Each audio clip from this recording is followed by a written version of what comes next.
Hello everyone, this is Daniel, and I'm going to be talking to you about the first coming. Not the second coming of Jesus Christ, but the first coming of Jesus Christ. So half of you don't really know about the first coming, but much more of you know about the second coming, so I'm going to talk to you about the first coming of Jesus Christ. Okay, so Jesus Christ came first in the womb of Mary. You know what the second coming is all about. It's different. But the first coming was when Jesus was born supernaturally in the womb of Mary. When he was, he pretty much prepared and made a contract about this and prepared his own body inside of Mary. When he created his own body inside of Mary. And Mary had no relationship with her husband, like how babies are created, but she did not do anything with a man. God just, did it on her, and she became impregnated, but without, intercourse. So that's just part of what he did, and then several years later, he was preaching all along, and then he got baptized several years later by a man named John the Baptist, who was basically a relative, maybe even cousin. Basically,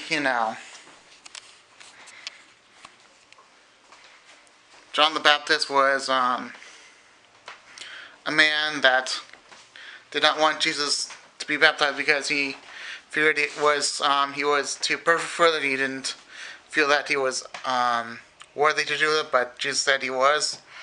So Jesus got baptized by John the Baptist, and then his spirit fell upon him. Basically, his spirit was what connected to him. I mean, he always had the Father in him, but he didn't get, he did not obtain the Spirit to go to heaven within him. So it's interesting. So basically, then he went out to the wilderness, got tempted by Satan. Just read the beginning of John, beginning of Mark, beginning of Matthew. I think beginning of Matthew, right? I don't know. But read beginning of the four Gospels, which is Matthew, Mark, Luke, and John. Those are the four Gospels.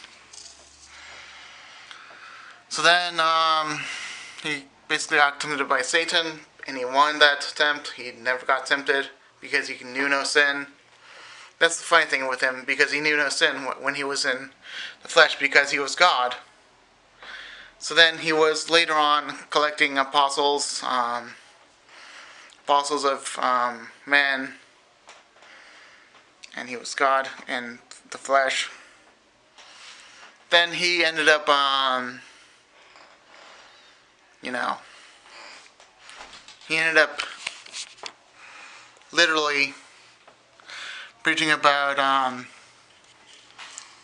basically he said a few times that, maybe 3 times actually, that he was, the Father lives inside of me. That was considered blasphemy to the Jews.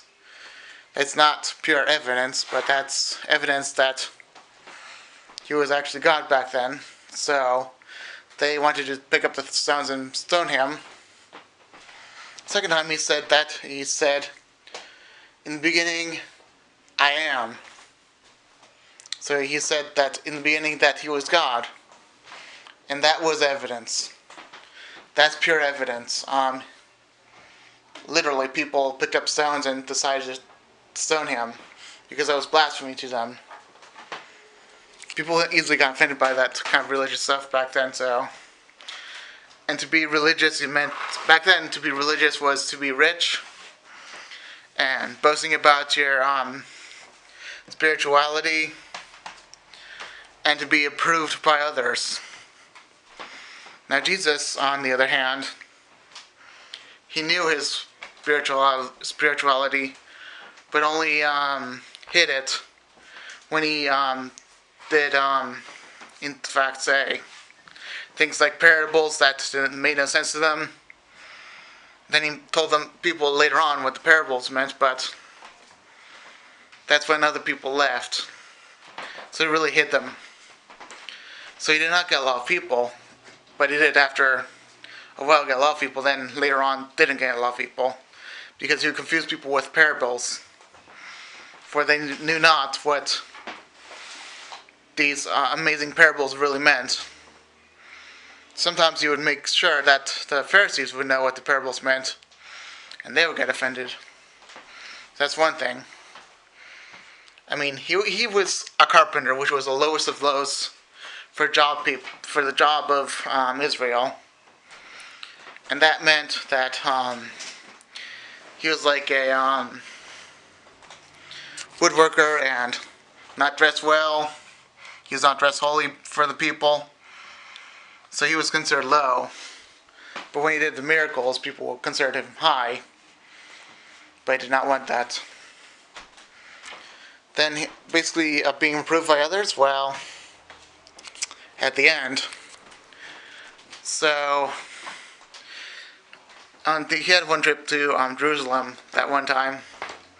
He literally ended up traveling to Jerusalem, and they said, "Hosanna, our King," and he cried because he did not want to be called a king.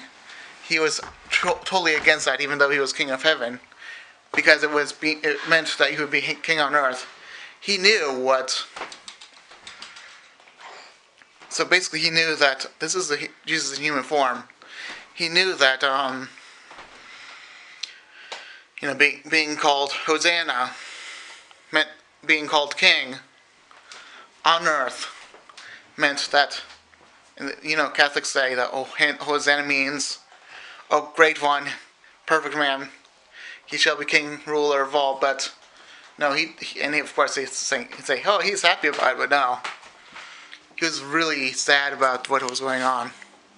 He was crying really bitterly because that meant that people wanted him to be king over all of the earth, except king over all the universe. That's beautiful. People did not know what they were missing. They're spiritually blind, and they were falling into the fire, guys. They really were. Some of you might fall into the fire if you don't understand what this is all about. So, he never proved himself as a high person, but the religious person did. Then there was other people that were with him that were homeless and, unclean and possessed. And he got demons out of them. He healed them. That was his miracle work, and basically his way of saying, sin no more. You are no longer oppressed. You are truly beautiful. From lowest of lows to the highest of high in heaven. May you be there with me. That's all he was doing. And that's all he was saying.